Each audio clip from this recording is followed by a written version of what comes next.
Imagine for a second that you stumble across a document that just completely fundamentally shatters how you view the modern world. Right, like finding a glitch in the matrix. Exactly. I mean, you're not looking at some dry history book about a messy cultural shift or like the natural evolution of society. No.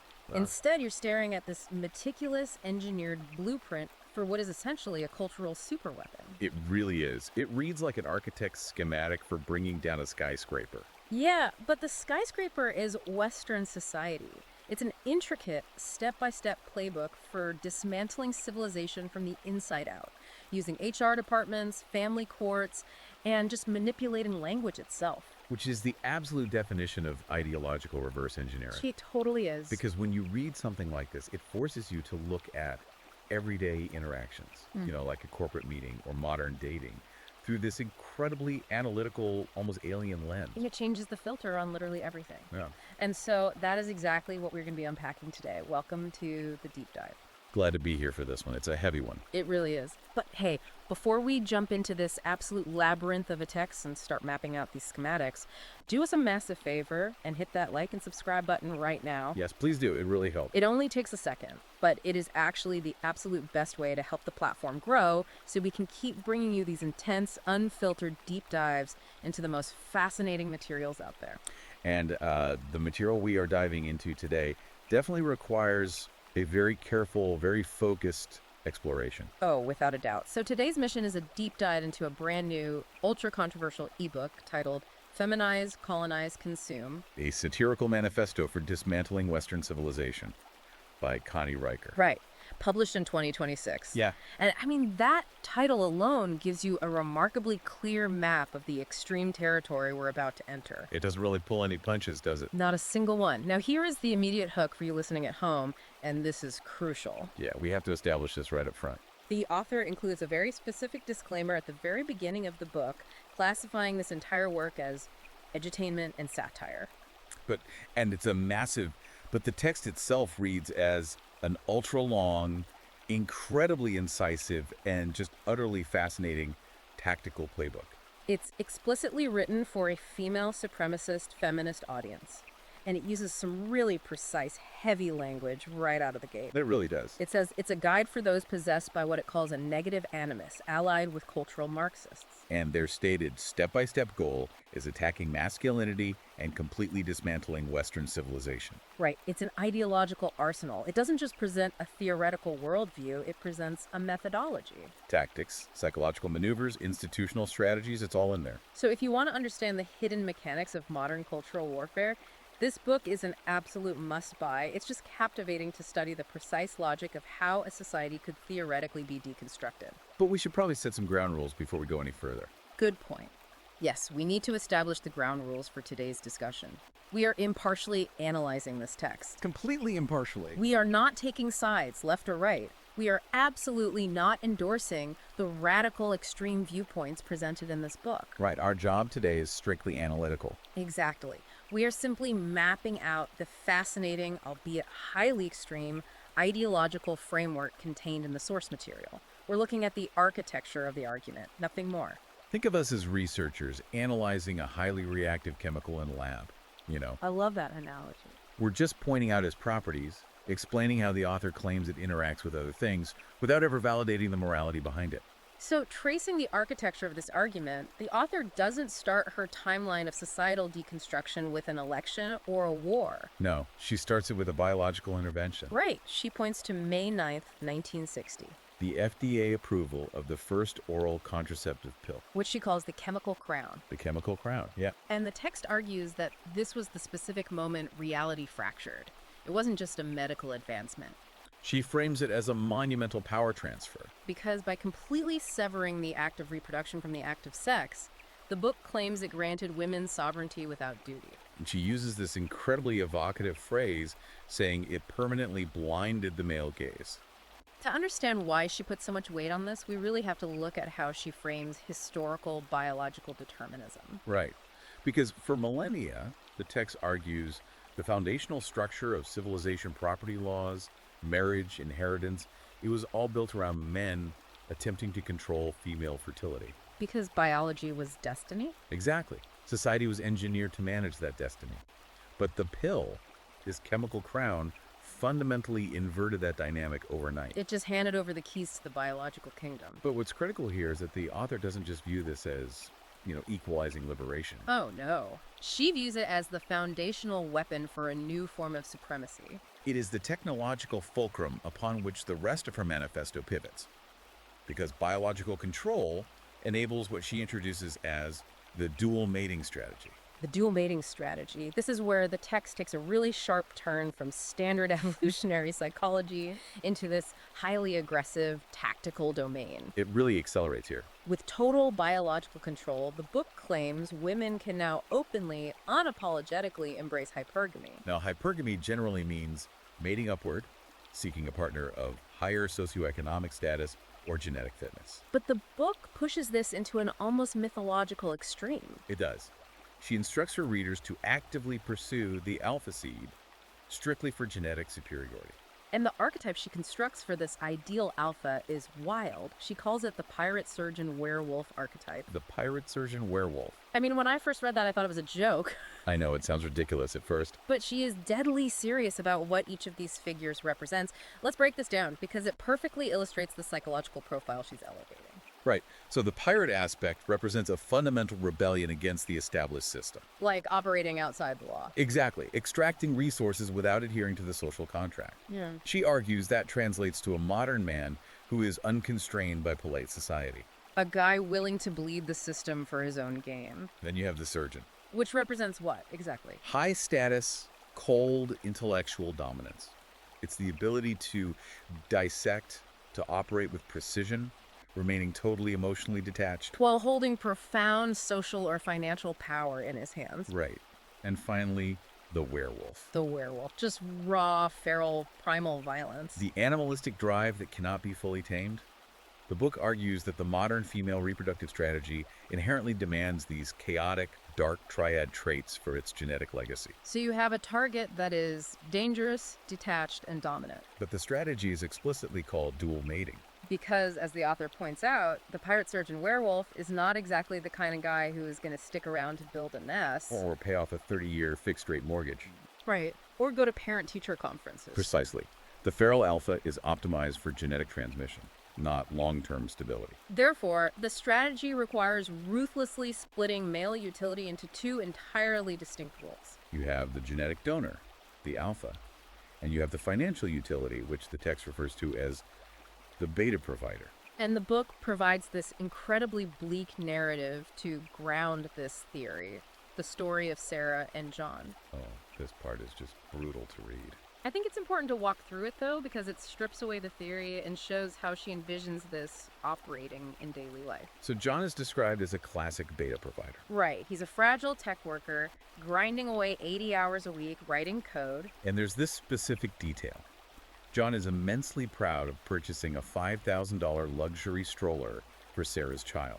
In the traditional model, John is fulfilling his prescribed role. He's providing resources. He's demonstrating commitment and stability. But the twist is that John is entirely unaware that the child in that absurdly expensive stroller was actually fathered by a broke, unemployed musician.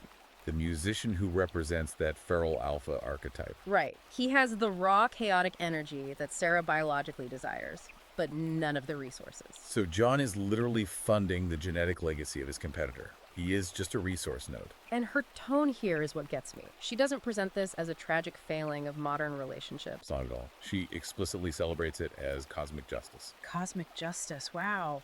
She views it as a biological triumph over the male ego. And to successfully execute this dual mating strategy, she details a highly specific deceptive tactic called the ovulatory mask. This is where the book reads less like sociological theory and way more like a psychological warfare manual. It gets extremely granular. She actively encourages her followers to manipulate their beta providers by deliberately faking their fertility windows. She tells readers to use the chemical crown contraceptive secretly, to simulate or deny fertility at will. It explicitly tells women to throw out their birth control pills, but leave the empty blister packs out on the bathroom counter. So the beta provider sees the empty pack and believes she is actively taking her birth control. Right. Or she might tell the provider she's ovulating when she actually isn't, ensuring he feels biologically engaged but without any actual reproductive risk. Conversely, She might tell the provider he is perfectly safe because she is on the pill, when in reality, she stopped taking it. To trap him with a pregnancy. Yes. Or, in the most extreme application, telling the provider he is safe while she is actively seeking the alpha to secure a pregnancy that the beta will eventually fund. I just have to pause here. Looking at this purely through the lens of societal infrastructure, the family unit is traditionally the foundational building block. Right. If I'm tracking her logic, this dual mating strategy is like executing a hostile corporate takeover. That's a really good way to put it. You completely oust the original founders of the company, but you use legal loopholes to force those ousted founders to personally finance the company's expanding debts for the rest of their lives. Exactly. How does the author believe a civilization can actually sustain itself when its foundational unit is built on deliberate, celebrated biological deception? It's a very logical question. But her answer is a total paradigm shift. Okay, what is it? Her answer is essentially, it doesn't sustain itself in the way traditional builders want it to. And that is exactly the point. Oh, wow. The book frames this deception not as a moral failing, but as a sacramental redistribution of male capital. The sacramental redistribution. So she's just completely redefining morality itself. Completely. According to the text, the concept of objective truth or fairness in relationship is just a construct designed by weak men to protect their resources. So she posits a new moral absolute. Right. If a behavior is biologically or financially advantageous to the female reproductive strategy, it is inherently moral. It is a complete, unapologetic inversion of traditional ethics. So the beta male is stripped of his humanity and reduced entirely to a biological ATM. That is his sole function in this framework. And she takes it a step further, doesn't she? She does. The text argues that when men champion this modern system, say, a progressive man who cheers for a woman's right to pursue whatever sexual or career strategy she wants without any obligation to him. He is effectively cheering for his own genetic obsolescence. And she has a chilling phrase for this. She says such a man is a willing participant in his own native asset liquidation. Native asset liquidation. That phrase feels so clinical. Like something out of a ruthless private equity memo. Exactly. And it provides the perfect conceptual bridge. Because if the ovulatory mask is how this ideology extracts resources from the individual man on a micro level, like in the living room, the natural question is how they sustain this extraction when the individual man inevitably goes broke or simply gives up. Right. And the answer the book provides is that the extraction doesn't stay domestic. It scales up to the national level. The state steps in. Yes. If the individual beta male serves as the micro level provider, the government is engineered to become the macro level provider. The author defines this massive apparatus as the institutional husband. Let's unpack how the state mathematically and legally replaces the husband in this ideological framework. The text argues that the duties of traditional domestic financial protection, housing, conflict resolution have been systematically outsourced to the government. Right, through the expansion of family courts, no-fault divorce, alimony laws. Exactly. The state has entirely usurped the role of the traditional male provider, but without requiring any reciprocal loyalty from the female citizen. The book points to a specific real-world legal framework to illustrate this, the Duluth model. Yes. For listeners who might not be familiar with it, the Duluth model is an actual paradigm developed in Duluth, Minnesota in the early 1980s for handling domestic abuse cases. And it generally frames domestic violence not as an issue of individual psychological dysfunction or mutual conflict. Right, but strictly as a patriarchal tool of control. It operates on the presumption that men use violence to maintain male privilege, positioning men inherently as perpetrators and women inherently as victims. And the author takes this real-world model and elevates it, calling it their foundational legal theology. It's a critical piece of their infrastructure.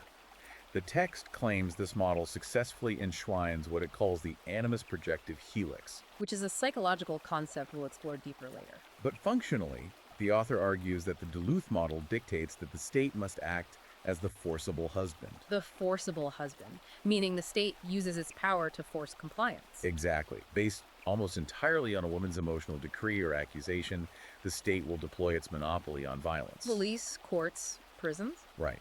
To extract male resources, legally remove the man from his own home, and enforce female supremacy, all under the guise of public safety. So the man's tax dollars, his alimony payments, his child support, they aren't viewed by the author as civic duties or family obligations. No, they are essentially treated as ongoing mandated reparations. The book literally calls the modern tax code a long-distance alimony payment. It gleefully describes the process of taxing the native male workforce to fund an endless, expanding web of bureaucracies. It lists things like diversity, equity, and inclusion initiatives, corporate HR compliance departments, women's shelters, university gender studies programs. And she views all of these not as social progress, but as a massive, intentional slush fund.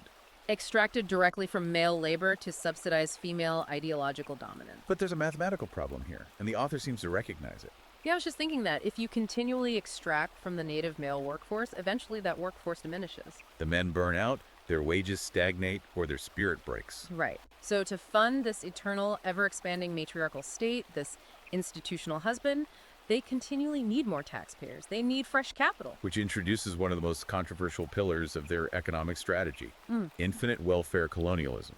How does she even define infinite welfare colonialism? Well, she states clearly that the native male is a diminishing asset. So, to prevent the institutional husband from going bankrupt, the ideology must import new labor. Okay. The book outlines a highly cynical strategy of weaponizing suicidal empathy. It instructs its followers to demand open borders and mass immigration. But crucially, the text argues this isn't out of genuine humanitarian compassion. No, it's entirely transactional. It's about creating a new state-dependent underclass. Exactly.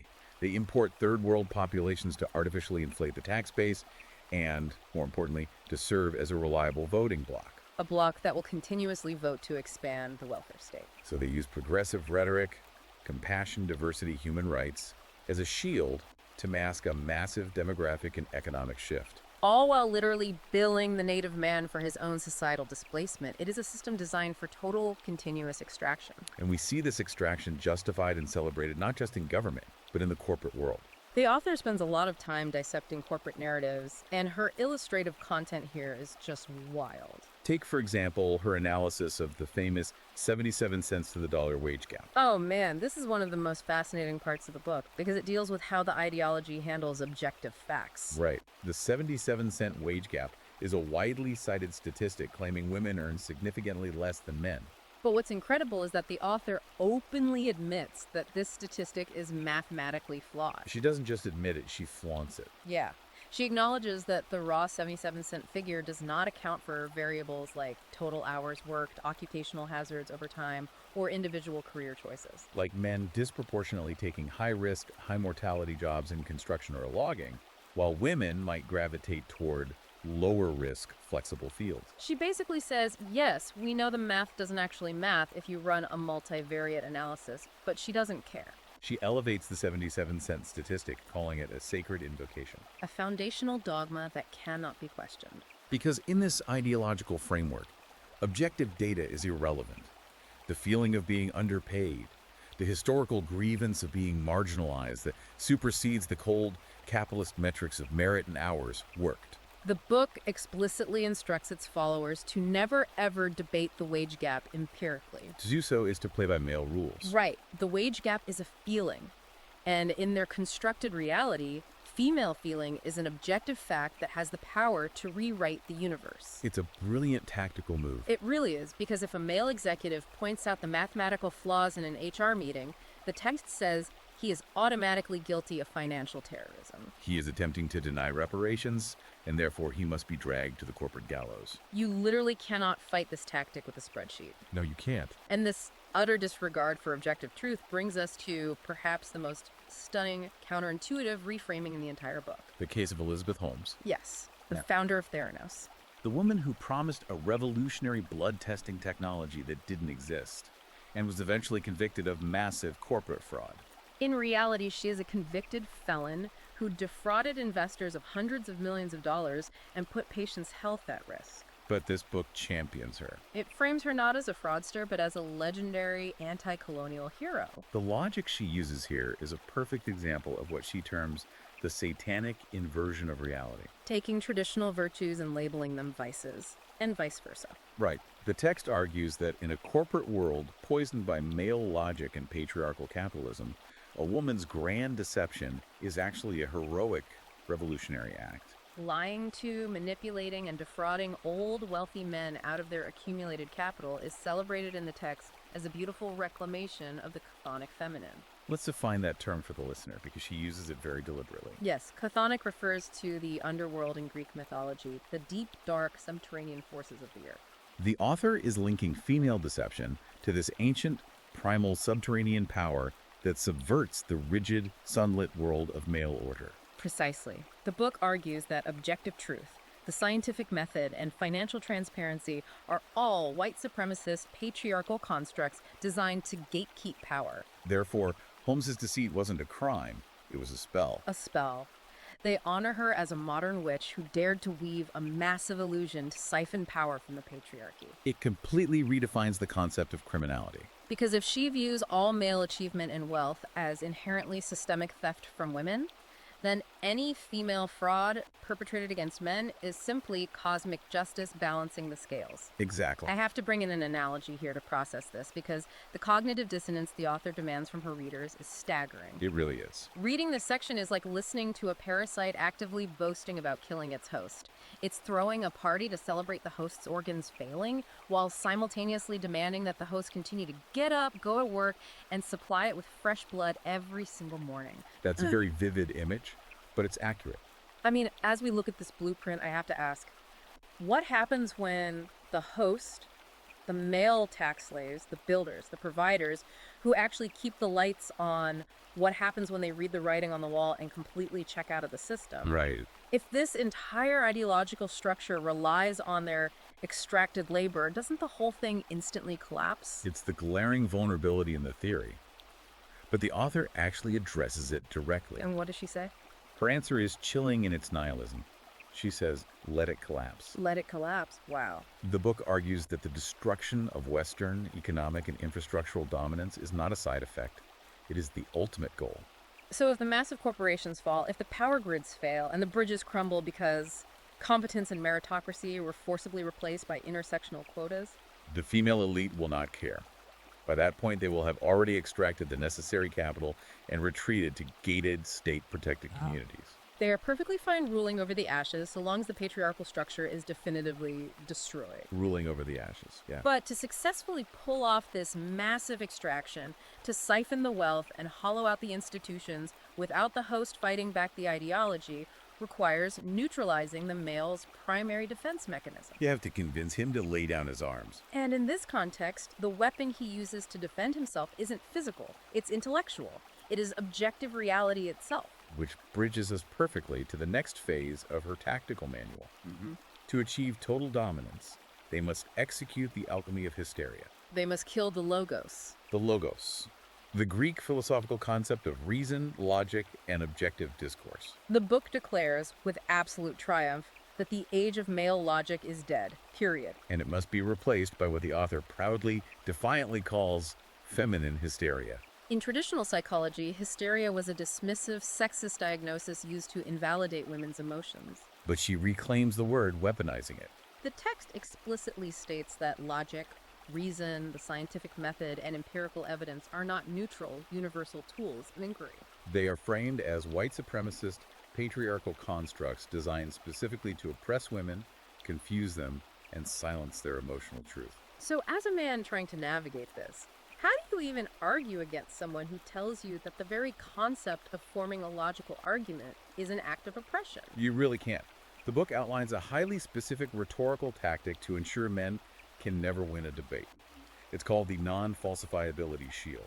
I'm looking at how she constructs this, and it seems to operate by making any claim completely immune to evidence. It is a brilliant, entirely impenetrable rhetorical fortress. Because the author instructs her followers that when they make an accusation or a claim in a workplace or a relationship, it must be linguistically structured to be completely immune to disproof. Right, so instead of saying you did X action on Tuesday and here is the evidence which can be debated or refuted. You are instructed to say, I feel marginalized by your tone. Exactly, because you cannot empirically disprove a feeling. I can't put your feeling under a microscope or audit it. No man can prove that you don't feel marginalized. This tactic intentionally drives the logically minded male insane. Which the text notes with great satisfaction is exactly the point. When accused of marginalizing someone, the male instinct is to scramble for objective reality.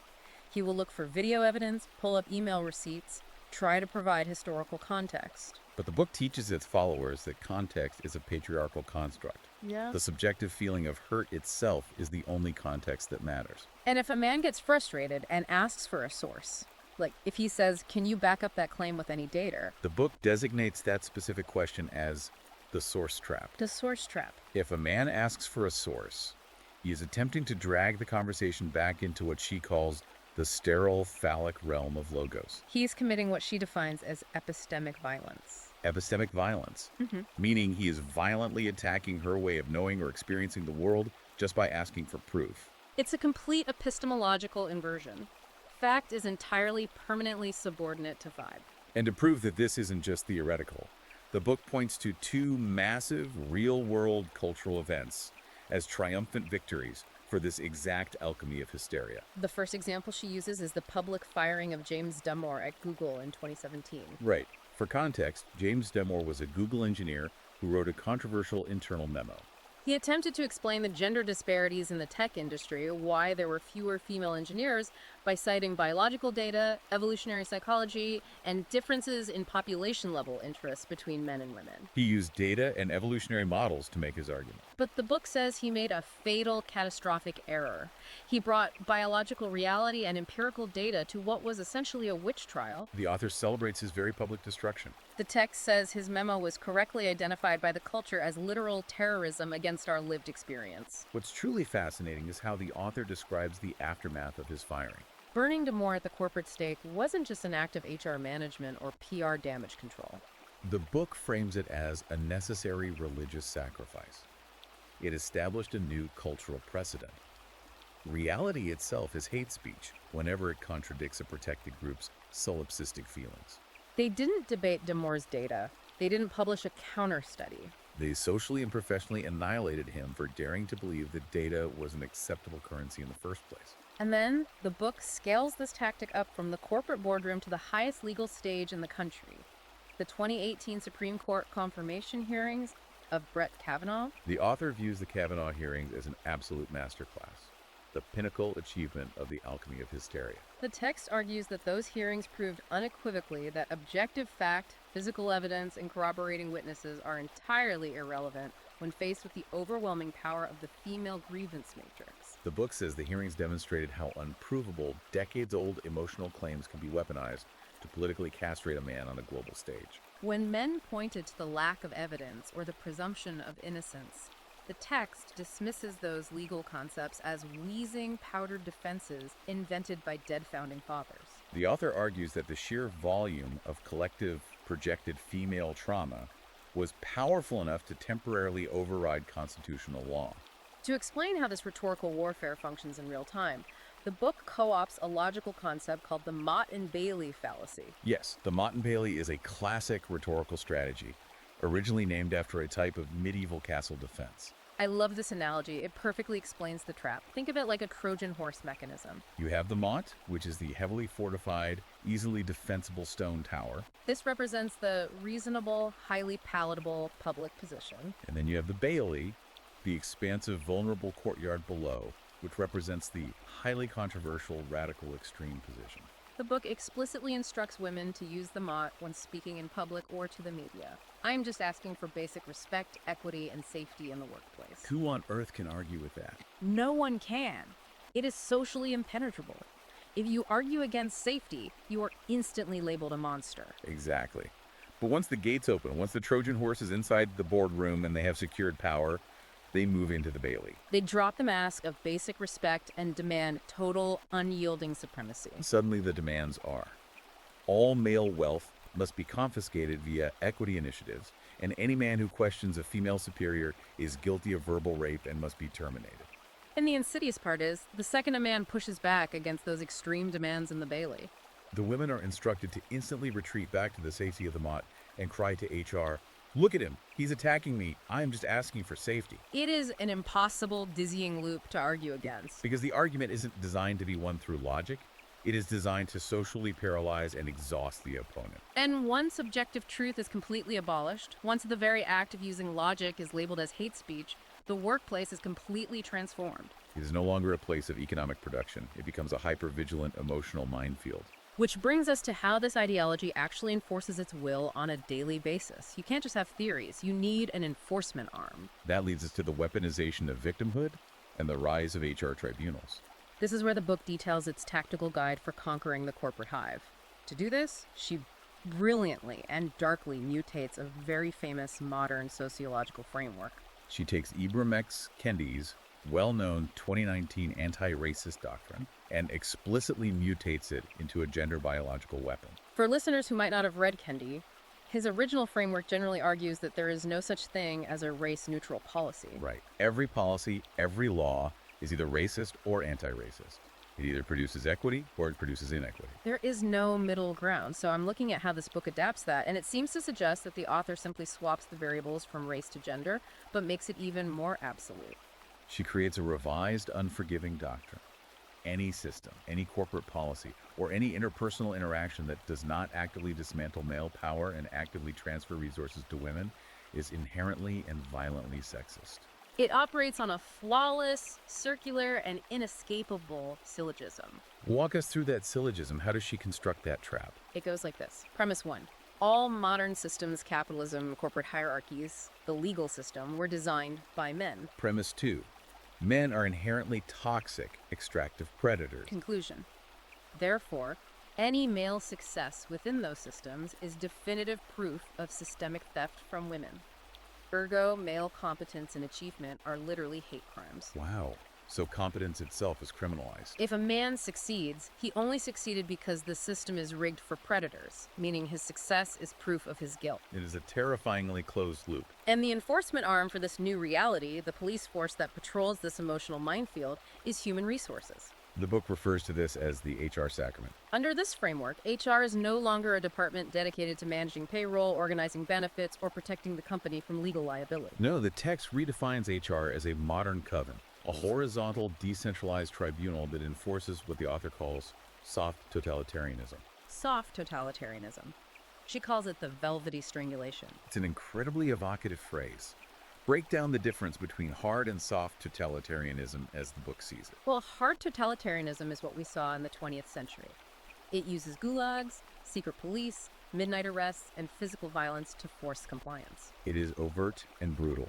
But soft totalitarianism uses mandatory empathy, inclusivity training, language policing, and the constant looming threat of complete social and financial excommunication. The book notes, with dark humor, that it is so much harder to fight a hug than a fist, especially when the hug is slowly squeezing the life out of your throat. And part of that strangulation involves trapping men in these agonizing, paradoxical double binds. The text points this out explicitly, almost gloating about the psychological torture of it. It says men are constantly ordered by the culture to be emotionally available. They are told to open up, to cry, to share their deepest feelings. But the exact second a man actually shows genuine emotional vulnerability, the trap snaps shut. He is instantly mocked, deemed unattractive, and punished by his partner or his peers for his perceived weakness. We see the exact same paradox in the corporate context. If a male employee is fiercely ambitious, works 80 hours a week, and drives massive profits for the company, he's punished and investigated as a toxic capitalist oppressor who is hoarding resources. But if he attempts to comply, if he stops working to attend all the mandatory DEI drum circles and emotional check-ins, his productivity plummets. The company loses money, and he is fired for incompetence. He cannot win. The game is mathematically rigged, so the house always takes everything. And the threshold for committing an offense in this environment is reduced to the microscopic level. The book introduces this concept of the toxic psi as a fireable microaggression. Yes, under the enforcement of the HR sacrament, a man doesn't need to yell or use a slur or actively insult anyone to be fired and have his career destroyed. The book paints a scenario. Imagine a female executive is delivering a completely illogical presentation filled with contradictory woke word salad that makes no financial sense. If a male employee, listening to this, simply sighs heavily or gives a fleeting glance of confusion or disgust, Or, as the text suggests, if he simply fails to memorize the latest, highly specific fabricated neopronouns that were invented on a Slack channel that very morning. that minimal reaction is considered an act of literal psychic violence. The HR tribunal doesn't need facts or an investigation. It only needs a tearful testimony from the executive. The woman's subjective discomfort is an actionable offense worthy of immediate termination. So the ultimate goal here isn't a productive company. It's a corporate landscape entirely purged of masculine merit, where the remaining men are paralyzed by the constant suffocating fear of this velvety strangulation. And the book points to a specific financial disaster, the 2023 collapse of Silicon Valley Bank, as a massive triumph of this exact model. This is a perfect example of their satanic inversion. While traditional financial media blame the SVB collapse on fluctuating interest rates, over-leveraged bond portfolios, and objectively poor risk management, The author celebrates the collapse through a completely different lens. Silicon Valley Bank was famously known for its intense, disproportionate focus on DEI initiatives and ESG scoring. The book argues that the destruction of a highly profitable company and the sudden loss of thousands of tech jobs is not an economic disaster to be mourned. It is a necessary step toward healing systemic inequity. It rebrands massive corporate financial ruin as a hug. They aren't destroying the workplace, they are feminizing it, colonizing it, and consuming it. The author essentially says, let the West choke on its own tears and bankruptcies because the rubble is equitable. It is the ultimate real-world manifestation of the parasite killing the host, precisely as you mentioned earlier. The psychological manipulation required to maintain this system reminds me of a specific tactic often discussed in abuse recovery circles, DARVO. Deny, attack, and reverse victim and offender. It's a very astute connection. And she actually explicitly names DARVO as a core, celebrated strategy in her playbook. She doesn't hide from it, she weaponsizes it. It's like trying to play a high-stakes board game where your opponent has magically given themselves the power to rewrite the rule book in real time based entirely on their fluctuating mood. And if you, the logical player, dare to point out that they are cheating or that the new rules directly contradict what they said 5 minutes ago, you get instantly disqualified from the game for being aggressive. You are forced to crawl through the mud to prove a negative, while they bask in this unassailable, radiant glow of permanent victimhood. And you touched on the crucial mechanism there, rewriting the rules in real time. The book actively praises what it calls hysterical coherence over logical consistency. It demands that women embrace narrative incoherence. The author argues that consistency is a sterile male obsession.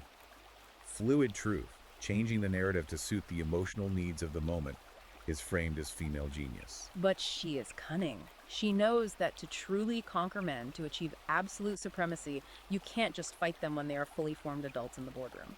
If you wait that long, they might have already developed intellectual defenses. They might fight back. You have to break their spirit, dismantle their ego before they even grow up. Which brings us to the final and undoubtedly the darkest conceptual leap in the manifesto. The macro-level exorcism of his youth and the drive toward the end of the world.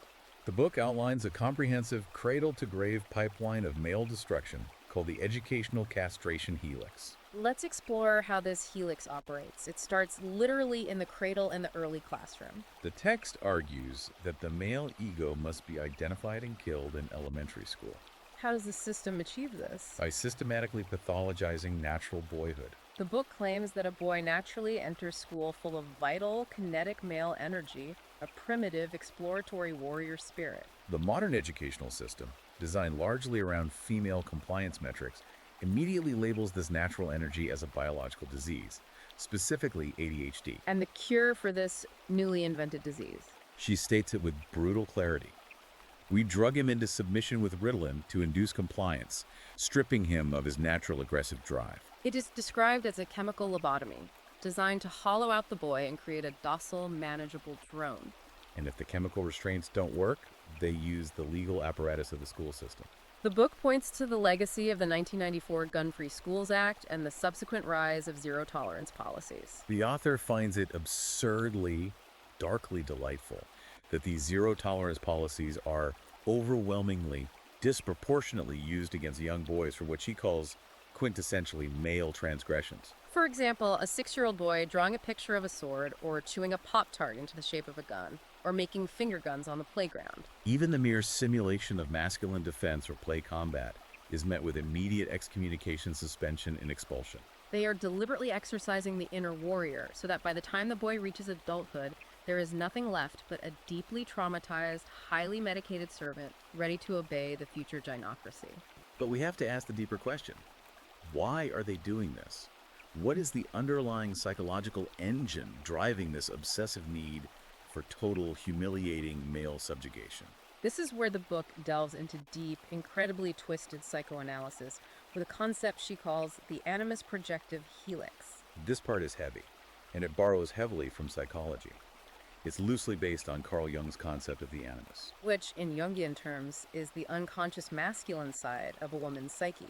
But the author weaponizes Jung. According to the text, every awakened woman carries within her a dark, chaotic inner void, a monstrous, swirling internal abyss of dissatisfaction and predation.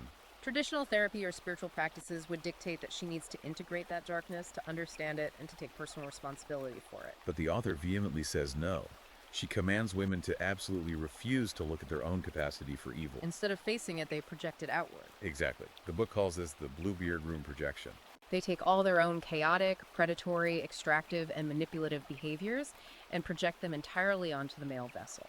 They demand that the man act as a psychological container for their own psychosis. He must build structures to order their chaotic world. He must endlessly soothe their manufactured hysteria. And he must carry the agonizing weight of their perpetual, unhealable dissatisfaction. And when he inevitably fails to appease this bottomless void, because no human being, no matter how stoic, can act as a black hole for someone else's trauma. When he fails, they diagnose him as the source of the disease. They deploy the Darvo tactic we just discussed.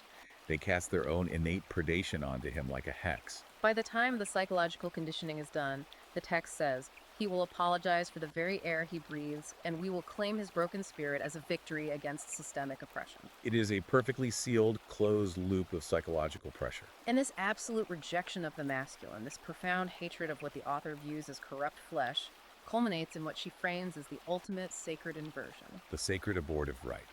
This is where the manifesto crosses the line from radical sociology into outright dark theology. The author completely abandons the standard political framing. She does not frame abortion as a matter of health care or reproductive rights or bodily autonomy in the traditional liberal democratic sense. No, she reframes it as a literal religious right, the central bloody sacrament of genocentric supremacy. It is explicitly described as a holy war on corrupt flesh. The text argues that terminating a male fetus is a profound act of preemptive self-defense against future oppression, stopping a potential abuser or patriarch before he can draw his first breath. And conversely, terminating a female fetus is framed as an act of radical cosmic mercy, sparing her the pain of ever having to exist in a world tainted by the male gaze. It transforms the female body from a vessel of life into a hostile, extractive, heavily militarized territory. The book says it pauses the biological vulnerability of womanhood to more efficiently feed the horizontal grievance matrix. And again, tying it all back to the economic extraction, they use the state, the institutional husband, to fund this right. They demand that blue-collar men's tax dollars actively subsidize their own demographic erasure. Which brings us to the final, grand, apocalyptic vision of the manifesto, the eschaton unborn. Let's define eschaton. In theology, the eschaton refers to the end of the world, the final climax of history and divine judgment. To achieve this manufactured end of history, the author weaponizes queer theory, specifically citing Judith Butler's highly influential 1990 work, Gender Trouble. The book uses this theory to completely flatten the concept of gender. It argues that biological reality, the very concept of male and female, is a fascist construct. By destroying the objective categories of male and female, they destroy the vertical axis of reason and order that men historically worship. This linguistic dissolution dissolves the nuclear family, isolating individuals from their bloodlines, their ancestors, and their offspring. Ensuring they become entirely hopelessly dependent on the state and the ideological hive mind. And what is the ultimate result of all this? The destruction of the family unit, the psychological and chemical castration of young boys, the elevation of the sacred abortive right. It leads to a catastrophic, mathematically undeniable collapse in global birth rates. The author cites the CDC's 2023 report showing United States birth rates dropping to terrifying record lows. But she doesn't view this as an economic or existential crisis. She calls that CDC report her Magna Carta. She views empty maternity wards as a definitive, glorious victory. The book enthusiastically champions the Thanatos drive. For those unfamiliar, the Thanatos drive is the Freudian concept of the death drive, an unconscious psychological urge towards self-destruction, entropy, and a return to the inorganic state. The manifesto argues that humanity's continued survival is no longer the goal.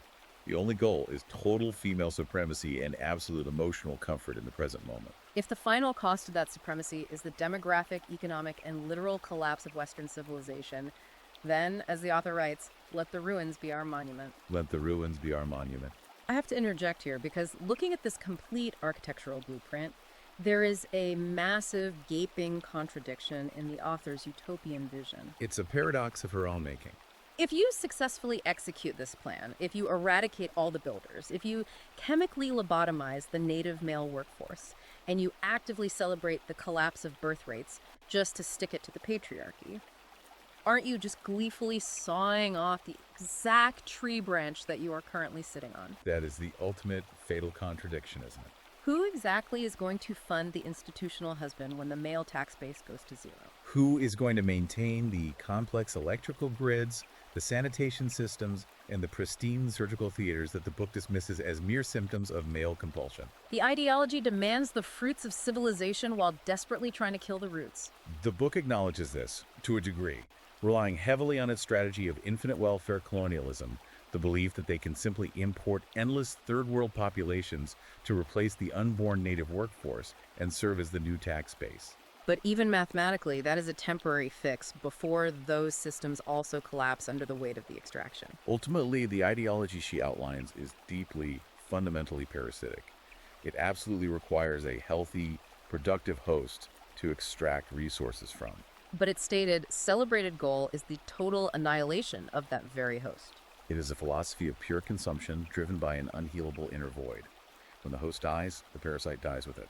But the author, gripped by that Thanatos drive, seems entirely willing to accept mutual destruction, just so long as she gets to rule over the ashes for a few fleeting moments. It is a staggering, meticulously detailed, and genuinely unsettling blueprint for establishing an eternal matriarchy through soft totalitarianism, psychological warfare, and the complete inversion of justice and reality. I mean, we have just spent an hour mapping the deep contours of this labyrinth, and honestly, we have barely scratched the surface of the sheer tactical density of this text. It is an incredibly dense, provocative read, regardless of your personal political leanings, strictly because of how precisely and unapologetically it articulates its methods of deconstruction. It acts as a masterclass in Machiavellian sociology applied directly to modern gender dynamics and corporate culture. Absolutely. And to truly grasp the monumental scale of these arguments, to see the exact chilling wording of the syllogisms and the granular tactical advice she gives her followers for navigating HR and relationships, you really need to arm yourself with this knowledge. You need to read it yourself and see the architecture firsthand. We highly encourage you to check out Amazon Kindle and Google Play Books to buy this ebook today. Again, it is called Feminize, Colonize, Consume, a satirical manifesto for dismantling Western civilization by Riker, published in 2026. And for those who want to follow the ongoing development of these ideas or see how the author applies this framework to breaking daily news, the creator is highly active online. Yes, definitely make sure you follow the creator at Conrad Riker on Substack. You can also find him under that same handle on Twitter and YouTube for more direct insights into this ever-expanding ideological arsenal. It is certainly a rabbit hole worth exploring if you want to truly understand the extreme, bleeding edges of modern discourse and how language is weaponized. It's been a fascinating, if intense, deep dive today. It really has. Before we wrap up today's exploration, please remember to like and subscribe to the deep dive. It really does help us out and ensures we can keep taking these intense, unfiltered looks into the most challenging and thought-provoking materials we can find. Thanks for joining us on this one. I want to leave you with a final thought to ponder as you go about your week. We started this dive by noting the author's very specific disclaimer that this book is officially categorized as satirical edutainment. Right. But after looking at the actual mechanics of the HR sacrament, the deployment of the non-falsifiability shield, the legal weaponization of the Duluth model, and the corporate embrace of hysterical coherence, at what point does the satire end and the actual living sociological playbook begin? It's a question worth asking. Look around at modern corporate culture, observe the punitive dynamics of family courts, watch the digital outrage mobs that now dictate public morality. How many of these supposedly satirical tactics are already operating in plain sight, perfectly executed exactly as this manifesto describes? We'll see you next time.